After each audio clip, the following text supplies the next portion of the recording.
नमस्कार। आज हम महाभारत के उस दौर में चल रहे हैं जब पांडव वनवास में थे।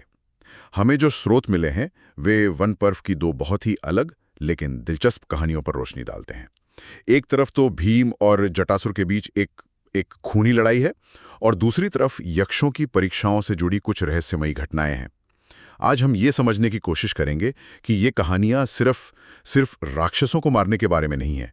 शायद ये जंगल के कुछ छिपे हुए नियमों, अदृश्य सीमाओं और मतलब उन खतरों के बारे में है जिनका सामना करने के लिए सिर्फ ताकत ही काफी नहीं होती। तो चलिए इस उलझी हुई कहानी को सुलझाते हैं। बिल्कुल। और शुरू करने से पहले एक बात साफ करना जरूरी है, जैसा कि स्रोत भी बताते हैं कि ये घटनाएं आदि पर्व की नहीं हैं। हम मुख्य रूप से वन पर्व और उसके बाद के कुछ हिस्सों की बात कर रहे हैं। तो हम इन बिखरी हुई कड़ियों को जोड़कर एक पूरी तस्वीर बनाने की कोशिश करेंगे कि वनवास में असल में दांव पर क्या लगा था। ठीक है, तो शुरुआत करते हैं जटासुर से। मुझे ये बात हमेशा बहुत डरावनी लगती है कि वो कोई बाहर से आया हुआ दुश्मन नहीं था। वो तो पांडवों के साथ ही रह रहा था, एक ब्राह्मण के भेष में। मतलब खतरा उनके अपने ही बीच में था। हाँ, यही इस कहानी का सबसे खतरनाक पहलू है। वो सिर्फ रह नहीं रहा था, वो उनका विश्वास जीत रहा था, मौके का इंतजार कर रहा था। सोचिए, वनवास का मुश्किल समय जहां आप वैसे ही बाहरी दुनिया से कटे हुए हैं और वहां आप जिस पर भरोसा कर रहे हैं वही आपकी पीठ में छुरा घोंपने की तैयारी कर रहा हो। और फिर उसे मौका मिल ही गया। एक दिन जब भीम शिकार पर थे, उसने अपना असली रूप दिखाया, एक विशाल राक्षस का रूप। उसने सिर्फ हमला नहीं किया, उसने युधिष्ठिर, नकुल, सहदेव और द्रौपदी को उनके हथियारों समेत उठा लिया और भागने लगा। ये तो पूरी तरह से अपहरण था। हाँ, और उस अफरा तफरी में एक छोटी सी लेकिन महत्वपूर्ण बात होती है। सहदेव किसी तरह खुद को छुड़ा लेते हैं। वो कौशिक नाम के एक तलवार पकड़ते हैं और मदद के लिए भीम को पुकारते हुए भागते हैं। ये दिखाता है कि स्थिति कितनी गंभीर थी। ये कोई योजनाबद्ध युद्ध नहीं था। ये अचानक हुआ एक विश्वासघात था जिसके लिए वो तैयार नहीं थे। और फिर होती है भीम की एंट्री।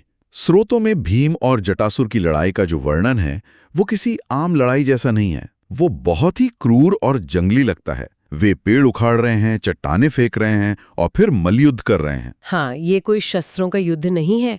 ये आदिम शक्ति का प्रदर्शन है। वर्णन में एक जगह उनकी लड़ाई की तुलना वाली और सुग्रीव के युद्ध से की गई है, जो बहुत कुछ कहता है। एक मिनट, ये तुलना तो बहुत दिलचस्प है। वाली और सुग्रीव का युद्ध तो एक राज्य और एक स्त्री के लिए था। यहाँ ऐसा क्या दांव पे लगा था कि इतनी बड़ी तुलना की गई? बहुत अच्छा सवाल है। देखिए, ऊपरी तौर पर ये अपने परिवार को बचाने की लड़ाई है, लेकिन गहराई में ये तुलना दिखाती है कि ये लड़ाई अस्तित्व की थी। ये दो आदिम शक्तियों का टकराव था, जहां एक ही जंगल में दो महाबलशाली एक साथ नहीं रह सकते। जटासुर ने भीम के रक्षक होने के अधिकार को चुनौती दी थी।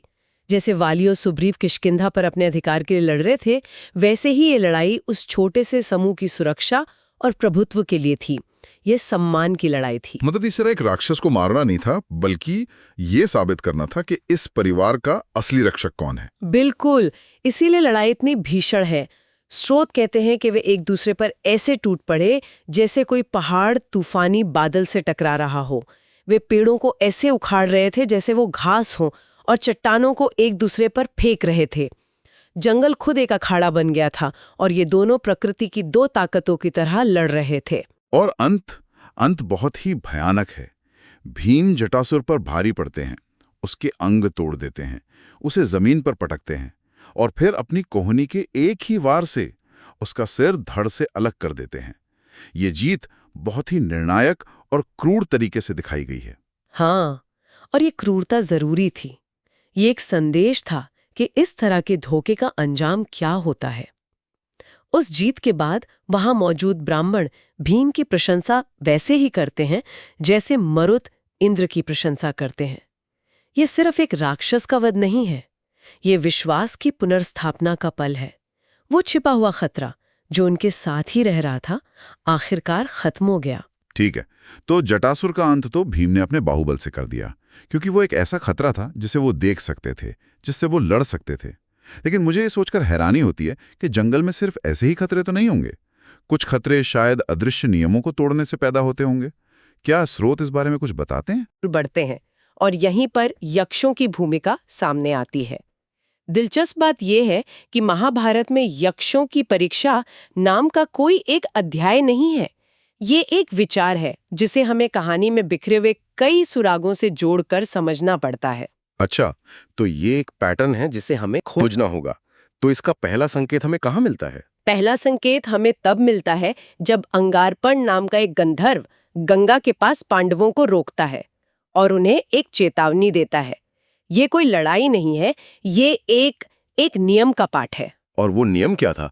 ये सुनकर तो किसी रहस्य की शुरुआत लगती है। अंगारपण कहता है कि गोधूलि का समय यानी शाम ढलने का वक्त इंसानों के लिए नहीं है।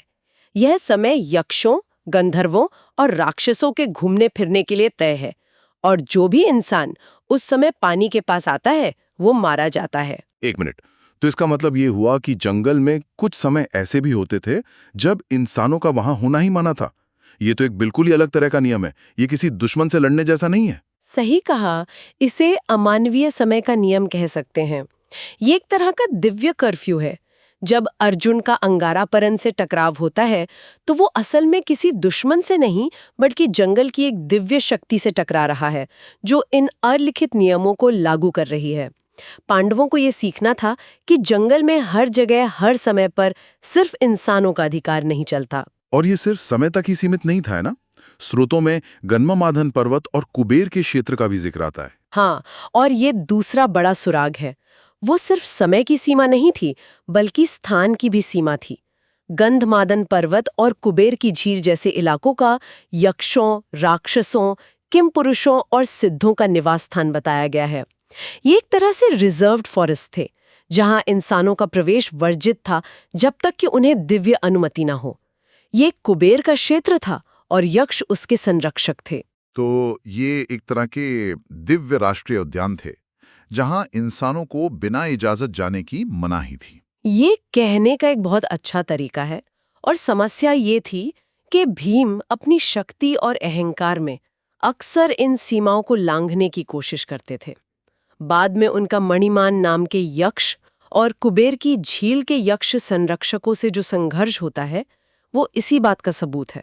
तो भीम की जो ताकत जटासुर के खिलाफ इतनी कारगर साबित हुई, वही ताकत यहां उनके लिए एक समस्या बन गई। वो नियमों को तोड़ रहे थे, शायद बिना ये जाने कि कोई नियम है भी। बिल्कुल, यक्षों के साथ हुई मुठभेड़ शारीरिक बल की परीक्षा नहीं थी। वे संयम, सम्मान और दिव्य अनुमतियों को समझने की परीक्षाएं थीं। भीम को बार बार ये सिखाया गया कि प्रकृति और दिव्य शक्तियों के अपने नियम होते हैं जिन्हें आप सिर्फ अपनी ताकत से नहीं तोड़ सकते। ये यक्ष कुबेर की देहरी पर होने वाली परीक्षाएं थीं जहां आपको अंदर जाने से पहले इजाजत लेनी पड़ती है। अब ये पूरी तस्वीर थोड़ी साफ हो रही है। हमारे पास दो बिल्कुल अलग तरह के खतरे हैं। एक तरफ जटासुर है जो धोखे से आपके घर में घुस आता है। वो एक जाना पहचाना इंसानी खतरा है जिसे आप अपनी ताकत से खत्म कर सकते हैं। हाँ, एक आंतरिक खतरा जो विश्वासघात से पैदा होता है। और दूसरी तरफ यक्ष हैं। वो दुश्मन नहीं है, वो तो बस सीमा के रक्षक हैं। उनसे खतरा तब पैदा होता है जब आप अज्ञानता में या अहंकार में उनकी सीमाओं को लांघते हैं। वो एक बाहरी खतरा है जो प्रकृति के नियमों की अनदेखी करने से पैदा होता है। आपने इसे एकदम सही तरीके से समझा है। जटासुर की कहानी सिखाती है कि अपने बीच छिपे धोखेबाजों से कैसे निपटना है, और यक्षों की कहानियां सिखाती हैं कि उस दुनिया का सम्मान कैसे करना है जो इंसानों की दुनिया से परे है। वनवास में जीवित रहने के लिए पांडवों को इन दोनों ही तरह के खतरों से निपटना सीखना था। एक के लिए बाहुबल चाहिए था तो दूसरे के लिए बुद्धि और विनम्रता। तो आज की इस बातचीत से ये साफ है कि महाभारत की ये कहानियां सिर्फ राक्षसों पर जीत पाने के रोमांच के बारे में नहीं है।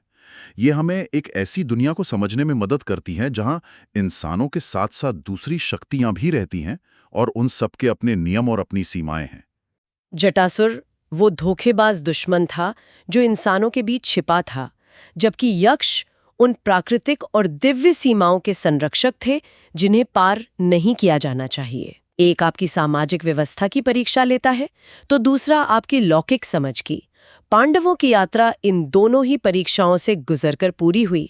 ये सब सुनने के बाद एक सवाल मन में आता है जिस पर हमारे श्रोता शायद सोचना चाहें।